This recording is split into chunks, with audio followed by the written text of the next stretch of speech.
The latest awful example of pre-Christmas selling hype to hit America, Cabbage Patch Dolls.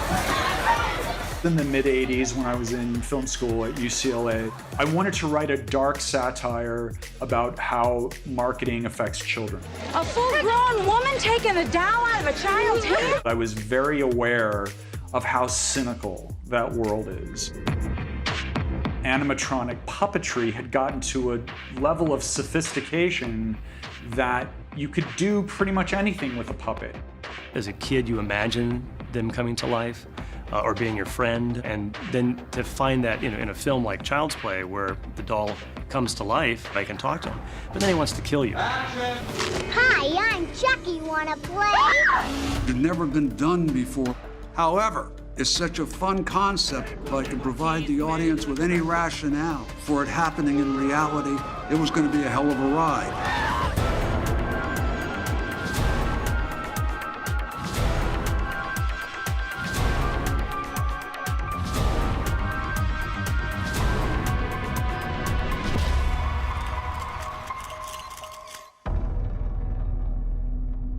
Anything you could write, the puppet could say and emote. I realized that it had never been done on such a big scale before, where you could really treat the doll as a full-fledged leading character and give him a character arc and pages of dialogue. Chucky had never been done before. Back then, the animatronics are kind of crude, but I thought we can build, something better. My wife and I had been in London, and I bought a book called The Victorian Dollhouse Murders. But I just thought the idea of a talking doll might be great. I wanted to prove to people after 2 animated television specials and my first animated feature that I could do something beyond animation. And so I kind of set my sights on the idea of doing something within the realm of horror. My development person said that there had been a script called Blood Buddy by Don Mancini, but it had been out to the studios and everybody passed on it. One of the features of the good guy dolls in my original script was, you've seen dolls that pee, these bleed. Andy cuts his thumb and Chucky's thumb and mixes it together, and after that, the murders start to occur. My description of Chucky was extremely specific, partly because I was advised to do so, thank God, by a lawyer friend of mine at the time who worked at the Writers Guild. He told me when I was working on this script, write that doll with as much specificity as you can, because if it becomes a thing that becomes merchandisable, you want to be the legal creator of that character. Chucky came in a line of evil doll TV shows and movies. The one that really stands out is the Zuni fetish doll in Trilogy of Terror. That image always stuck with me of Karen Black trying to grab the knife while he's stabbing there, and she's cutting her fingers up. And you're like, stop, Karen, stop. Dolls have been a popular horror antagonist forever, going back to the 40s, the Dead of Night. Tina from Twilight Zone, the clown doll in Poltergeist, but the great thing about 80s horror is that the effects had finally caught up to the imagination. And Chucky was like that perfect intersection, right? Because you finally had the technology where you could pull off a killer doll convincingly. 1988, I think, is really a great moment for that character to be introduced, because for kids who grew up during that time, there was a doll called the My Buddy doll that was advertised incessantly on television. My buddy, my buddy, my buddy, my buddy. Wherever I go, he goes. Those My Buddy dolls came out. I was like, My buddy and me. those dolls are weird. I thought that was a good idea. It wasn't. It was just creepy. And then making it a cute song, like, my buddy, let's climb up a tree. Why are you climbing up a tree with a life-size doll? It's just weird. If you're a kid, Chucky is so perfect because you got your toys and you're like, I think I got a bunch of friends, but they're not your friends. No, indeed. It's the commentary on capitalism because it's a toy that people want, and then it kills you, which I think is a really fun angle.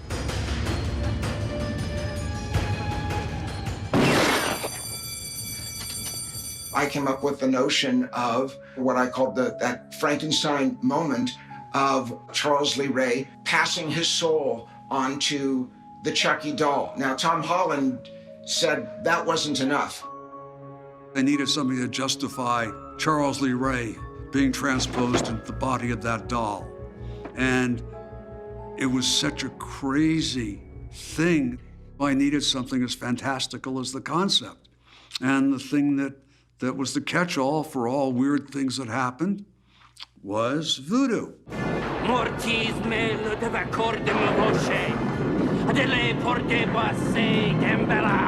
opening of that movie is so loose, and then suddenly out of nowhere, he creates this voodoo ceremony from the skies. In this department store, so you're like, okay, there's obviously a lot of story we don't know about him from that opening scene. That's a lot to do very quickly. And then from then on, he's injected into the body of this doll, and everything has to be through voice acting. And so you just need a great actor to be able to carry that voice performance. Tom said, I'd really like to try Brad Dourif, so that was thrilling. And then when we heard what he had put down, it was, oh my God, that was great. He was full of energy and he was way out there. And so I knew that would stick with you.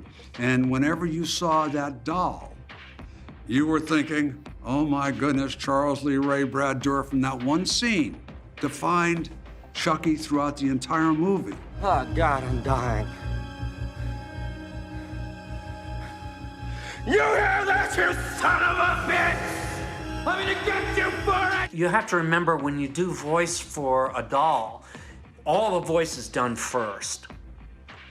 Then they do the doll to the voice. So we had to really lay down what we felt Chucky was like. And the only way to do that was for me to get like on my knees and, you know, squat down and you know, really give a little Chucky to everybody. This isn't groceries.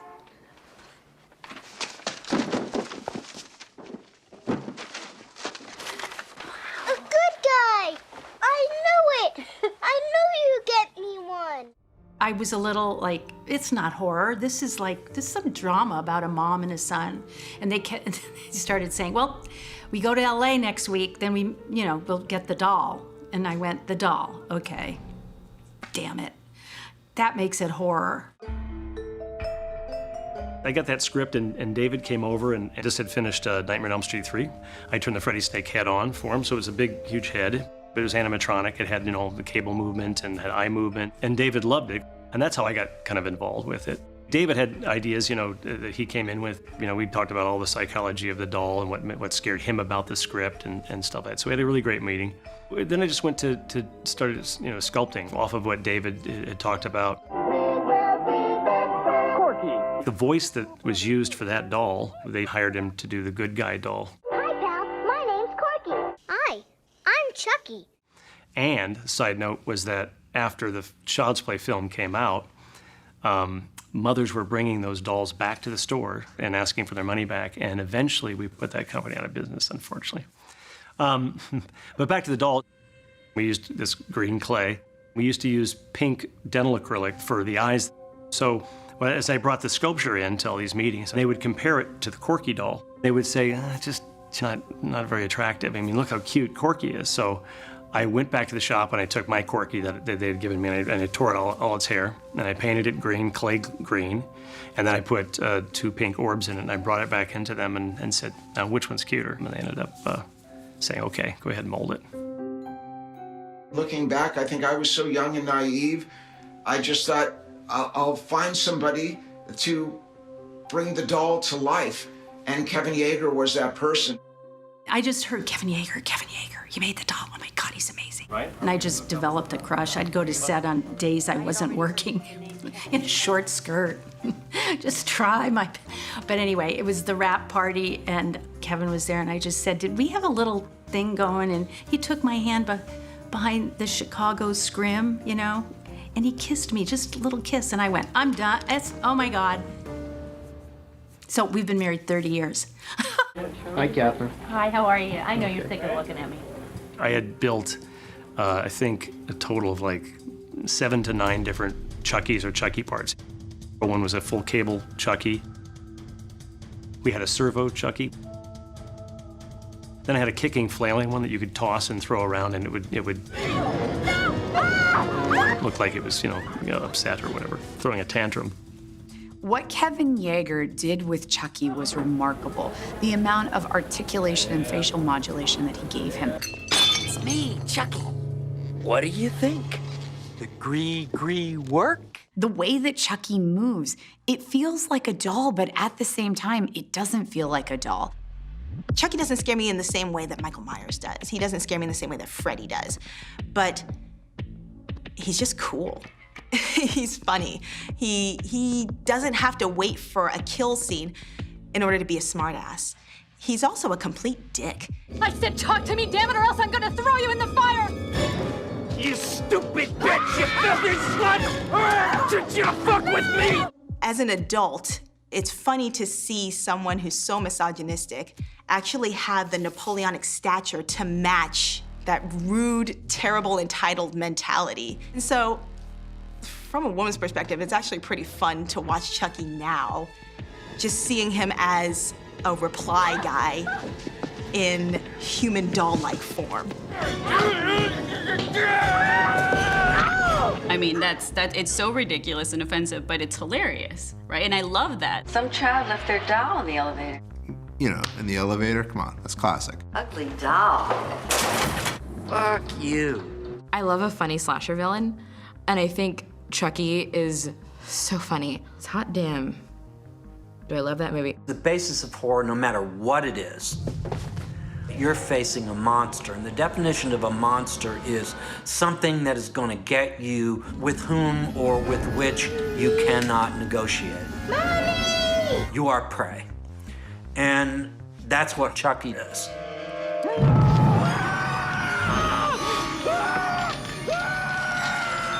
There's nothing innocent about child's play. You never know the alchemy of what makes a box office. But United Artists at the time, they were having a lot of problems. That year they released a couple films. The first one that was #1 for them was Rain Man. And then shockingly to all of them, we became #2. I don't think they expected that in any way. It went through the roof. People went crazy for the movie. In terms of horror icons, Chucky fucks. Chucky connected in a way that other characters don't, because they didn't try and complicate his backstory. What's he been saying? All kinds of things. His real name is Charles Lee Ray, and he's been sent down from heaven by Daddy to play with me. Chucky's a serial killer, and he's a bad guy, and he just happens to be in the body of a doll now. You have to transfer your soul out of the doll into that of the first human being you revealed your true self to. Chucky knows, I think, the ridiculousness of his situation and is able to come to terms with it quite quickly and then go about trying to deal with that. The first person I let in on my little secret was a 6-year-old kid. I'm gonna be 6 years old again. He has a very clear goal. I need to get into that child's body. I can say definitively, no other slasher has had the character development that Chucky has. None. Not a single one has grown or learned to accept his position in life and honestly thrived. He can get around, he knew how to manipulate people, he knew when to shut up and just act like a doll. Come on, Chucky, say something. Tell me why you lied to me about everything. He also knew when to pick his moments of revealing himself. Good night, asshole. Chucky was phenomenal. That one hit hard because I had a couple ventriloquist dummies, at the time. I was really into ventriloquism as a kid. Also really popular at the same time. It made me look at the Charlie McCarthy and Groucho Marx dummies that I had on my shelf and be scared. What do people always say when it comes to Chucky? Huge dick. No. Why don't you just kick it? Oh, I hate Chucky. I just hate Chucky. It's a doll, okay? Kick him across the room. The only reason he kills anybody is because they're dumb enough to trip and fall in front of him. I don't really put much stock into the whole conceptual complaint. Oh, he's just a doll. Just kick him. From the first movie on, Chucky demonstrates he has the strength of a grown-ass man. He can do whatever he wants. He can choke people. He can strangle you with his tiny little doll arms. He can do it if he wants to, and he will. So when people say, like, oh, just kick him, just punt him, you're not gonna do that. He had so much resilience and so much resolve that Chucky, I think he earned all of our respect by the end of Child's Play. He had to. He is the embodiment of the American spirit.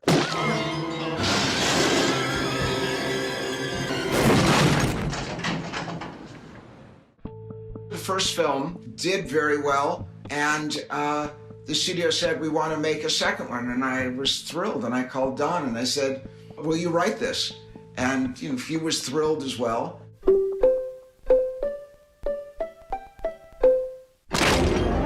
Sorry, Jack. Chucky's back. Child's Play 2. When we see part 2, it still feels a lot like the original, but you're seeing a little bit of Mancini come through. What the hell's that? You seen dolls that pee? This one bleeds.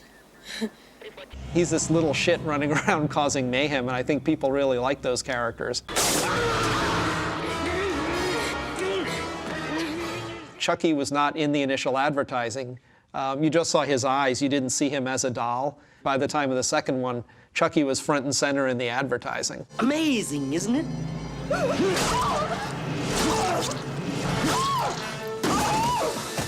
I dreamed of the sequel potential, but didn't think it would ever really happen. I had those pipe dreams, and I feel like I won the lottery. The movie got made, the movie was successful, they decided to do a third one. Hey, long time no see, pal. No, you're dead, we killed you! You know what they say, you just can't keep a good guy down. Child's Play 3 did not do well. And I had felt, even when making that movie, that I was in a rut and that I was starting to repeat myself and that it was starting to feel formulaic. Don't you blame the movies! Movies don't create psychos! Movies make psychos more creative! One of the doors that got opened up by Scream was humor and wit and self-awareness.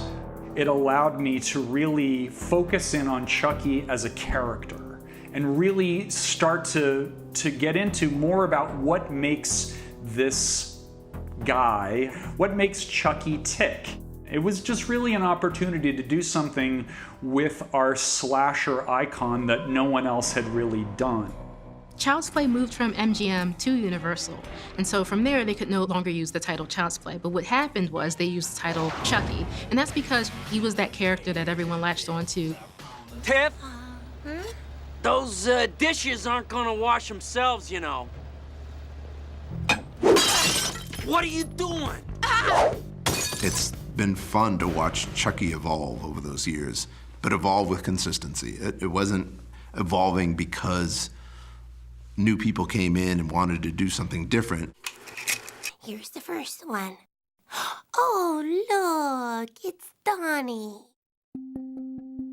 It was evolving because Don came back, knowing all the stuff in his head and knowing what worked and what didn't, allowed him to, to thread that needle. You not only see Chucky's evolution, where we see Chucky be the movie slasher, but then sort of be a symbol of camp and embrace his place as an icon in pop culture. Here's Chucky, the murderous doll from the new movie, The Bride of Chucky. Well, hello, everyone. As we all know, the Clinton White House has been busy this week, preparing its anti-impeachment strategy. From where I sit, the best way to solve this whole thing is to stab Kenneth Starr in the forehead with scissors. That series, I think, is just something that is masterwork and how to handle an iconic villain. This has been coming for a long, long time, Gene. When we get the fall. What the devil? Get that dummy out of here. We're trying to conduct an interview. I'm doing love scenes with Jennifer Tilly, and you're calling me a dummy? And is there some sort of resemblance? I don't see it. You don't see it, huh? Subscribers of the Texas Alert System received a strange Amber Alert this morning in the search of a Chucky doll. It found a new groove because of the strange journeys it's taken.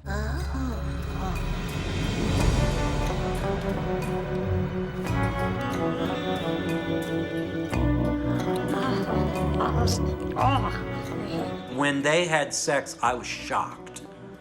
I just, they can't, you know, it was like, no. This is so right and so wrong.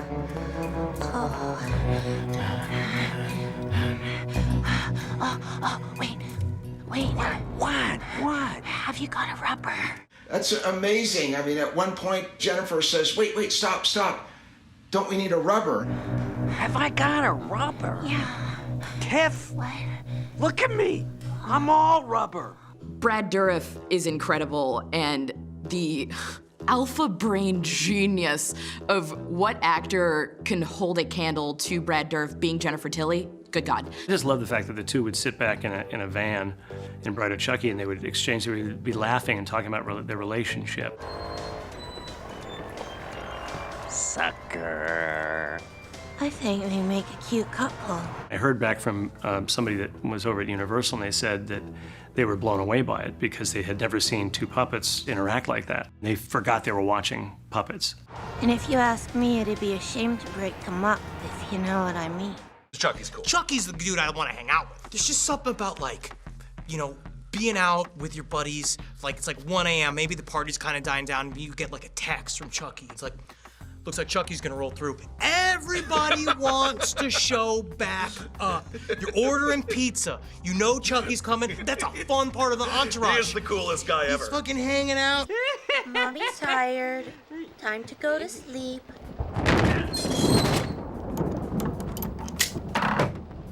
Okay, I get it. You're still hung up on the domestic thing. No problem, we'll get hitched. Chucky wasn't always killing. He was only killing people who really, for all intents and purposes, were trying to keep him enslaved. They had him captured. He didn't want to be a doll. He was a serial killer.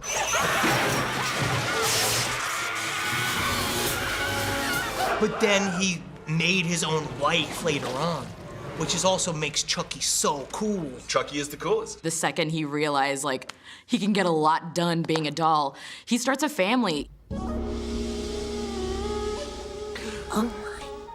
Konnichiwa, Oka-san, Oto-san. What? No, we didn't. Oh, sweet face. Come to mommy. Chucky had a very fun, witty, clever, biting, gay vibe to it, and Don brought that to it. Is it true that you and Redmond are in talks about you starring in his new movie? We have a John Waters cameo, and it immediately sets the expectations for what this is, who is behind it, and what lens it's looking through.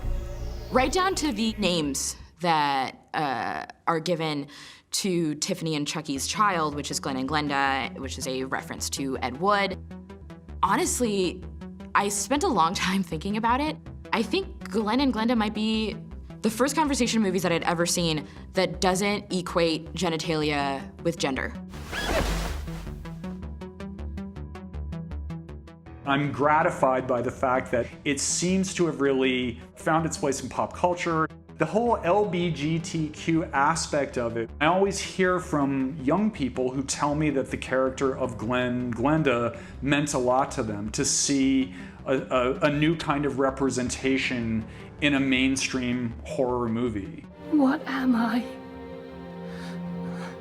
It's just truly remarkable and is so rare in this industry to allow a creator the opportunity to grow with their character in that way and have the autonomy to let their character go in the places that Don was able to take Chucky. He's the most promising killer I have ever seen. You should have been there, Tiff. You would have been so proud of him. I want a girl! I want a boy! You're tearing me apart! The film winks at the audience, saying, we know what this is, and now we're on the roller coaster ride. This is the Chucky that Don always wanted to show us. And Chucky's living out loud, and he is now on that adventure.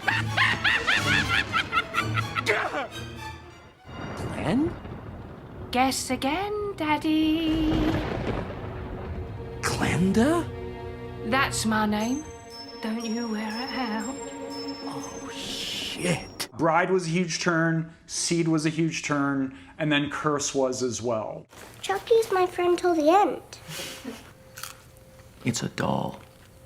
What's the worst that can happen, huh? You can't help but root for Chucky because he's the most charismatic person in the room. Your eye goes to him immediately. He's who you want to spend time with in this. You don't want Chucky to be out of frame because he is the most entertaining thing in that frame. There was this revival of, try to go back to the roots of horror.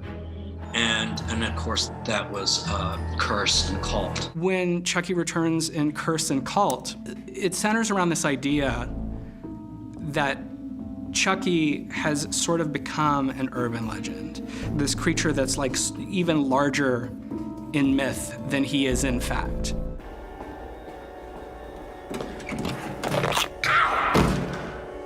Dr. Foley, it's true. He's alive. What have you done to yourself now? It was him! Chucky is still Chucky, and I love that about him. I love how he has to explain himself to a woman who is borderline psychotic, who doesn't quite believe what she's seeing. He has to say the words, let me explain something to you. I am a vintage, mass-marketed children's toy from the 80s, holding a very sharp scalpel. There's a character who's laying on the table, and Chucky engineers it so that the glass shatters above her.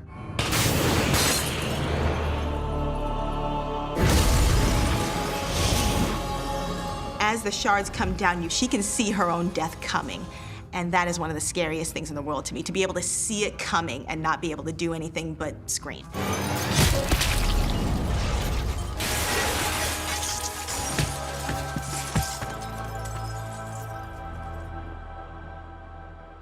Sometimes I scare myself. The idea that he can take human form, the multiple Chuckies running around in Cult, like, heck yeah. Welcome to the cult, pal. I love also what they're doing with the new Chucky, bringing in technologies. Now Chucky is all new tech, big tech giants destroying our lives. You are my buddy until the end. More than a buddy. You're my best friend.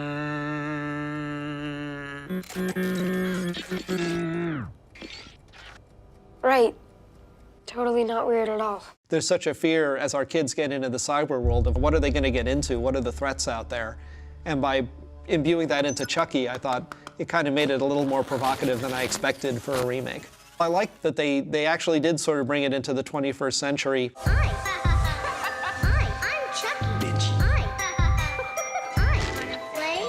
I didn't ever think in my mind there'd be Halloween costumes or all the licensing that there is, and some of these things go for $500 a piece, and they blow off the shelves. I think those characters, specifically if you're talking about like Chucky, they're always going to be able to be referenced in fashion and pop culture because they're so developed. We know their entire history, we know their wardrobe, and I think that that's something that you can't escape.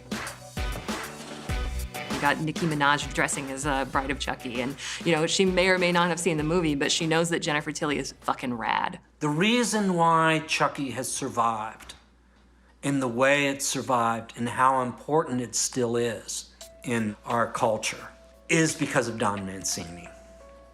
His ability to adjust to the time has been extraordinary. Don always wants to do something different with the character. That's why I'm really looking forward to the TV series, because we're going to see, you know, all these different shades of Chucky that Don has brought to the series since the beginning. Hi, I'm Chucky. Wanna play? So, of course they named the TV series Chucky because that's what everyone knows, that's what everyone loves, and that's what, you know, audiences latch onto. Don't forget your boy toy. With the TV series, we use Chucky as a metaphor for the culture of bullying that we see happening in the world today. The lead character is a gay boy. He's a gay 14-year-old boy who's bullied, and he has a homophobic father. And I think that the show has a bit of real-life pain. That's what we're getting into with the TV series. So that it seems like it's valuable to do that, to address that through the prism of a well-known horror icon. Mommy says real killing is bad. Yeah, well, Mommy's full of shit. I'm very curious to see where the television show goes. But it's really interesting how families full-on embrace Chucky as a character. When you go to Halloween Horror Nights and you see like a Chucky running around, there's always a kid that's like, I love you, Chucky. We have to remember, we are very selfish as audiences that we think everything's being made for us. But there's a whole nother generation who have never seen a Child's Play movie. So it's really important to remember when these things come out, it's not just about somebody who's been there for the whole journey. You know, sometimes this is a moment of reinvention. I travel around the world to conventions or film festivals. Let me introduce the man, the legend, the creator of the Chucky franchise, Don Mancini. I meet people who tell me that Chucky meant something to them. It's just not every day that you get so lucky that something that you write is embraced to the extent that Chucky has been embraced. It's something I am grateful for every day. So I have a problem with Chucky. Cue the sigh. So I personally feel that if you're terrified by a stuffed animal that's like this big, you got problems. I mean, really, like, I don't understand why they didn't just pick it up and like beat it against the wall. I mean, it's cotton. What could it do to you, even if it's possessed? So what? There was something kind of creepy though that he could hide in plain sight.